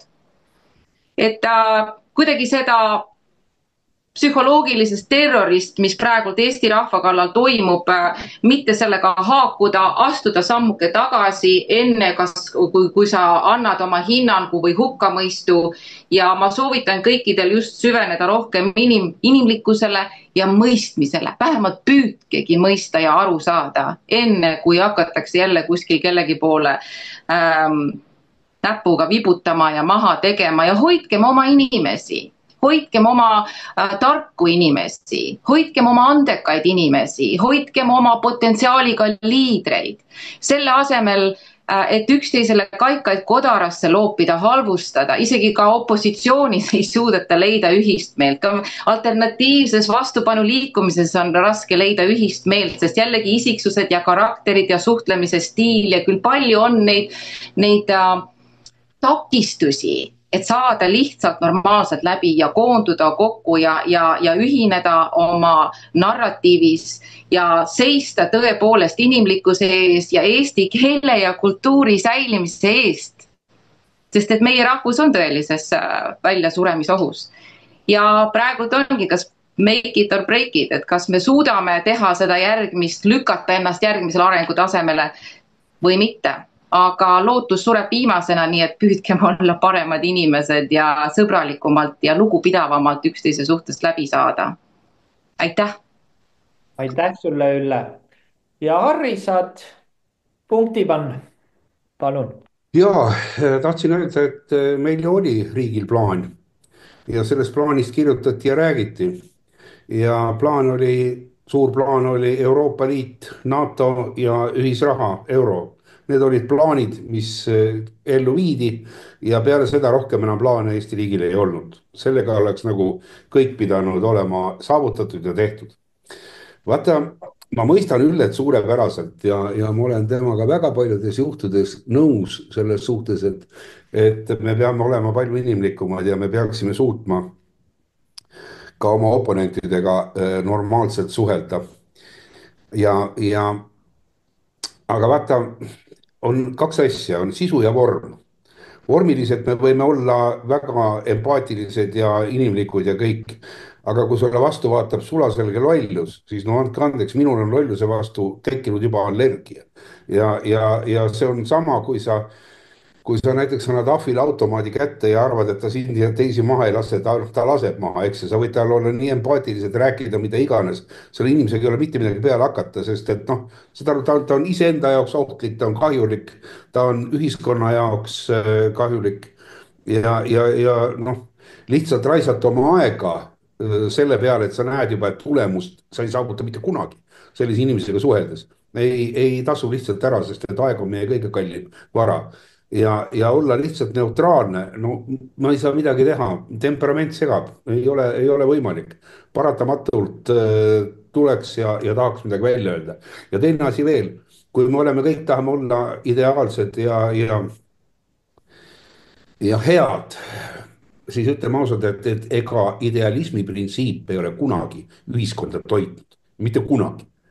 Ja siin peaks lähtuma sellest, et me oleme pragmaatikud. See on ainukene tõeline võimalus väike rahval ellu jääda ja edasi minna. Me peame olema pragmaatikud. Aga mis puudutab nüüd näiteks sellest politseist, siis ma olen esitanud siseministrile selgitustaotluse väga räige korruptsioonijuhtumi kohta. Ja kui te arvate, et siseministeeriumist on tähtajal vastus saabunud, siis te eksite. Siseministeerium keeldub sellistele asjadele vastamast ja minu meelest siseministeerium Eesti riigis peaks olema just selline riigiasutus, kes eelkõige oma tegevuses järgib seadust, tähtaegu ja kõike seda, sest tema peaks olema seaduslikkuse etalon meie riigis.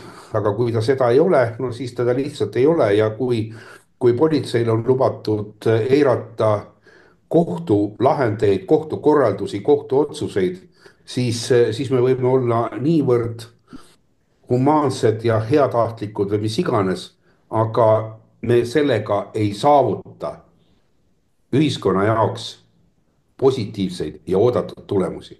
Me peame olema nii hinges kui tegevuses täna revolutsionäärid. Aitäh ja soovin kõigile kõike kena ja kaunist. Aitäh sulle, Harri. Eesti.com ootab sisuloojaid, kontakt@eesti.com. MTÜ Konservatiivne Eesti ootab kõnesid toetustelefonile 9999. Kõne hinnaks 10 eurot võitluseks e-valimiste vastu.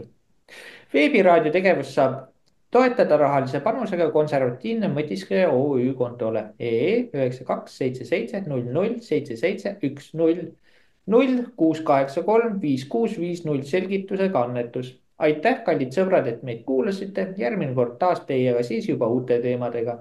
Saade kuulatav Spotify's ning YouTube, eesti.com või Estonia First kanalis. Kindlasti külastage ka meie Patreoni fännilehte patreon.com/veebiraadio või blurbay.com/Maarja Marjupuu. Kõike head ja nägemist. head aega. Nägemist. Nägemist. Läks asja ette. Saate tõi teieni Toidulisand hästi. 14,5 miljonit piimhappebakterit teie kõhu heaks. Kiire leevendus kõrvetistele ja gaasivaludele. Kuulasite veebiraadiot. Külastage kindlasti ka meie uudisteportaali www.eesti.com.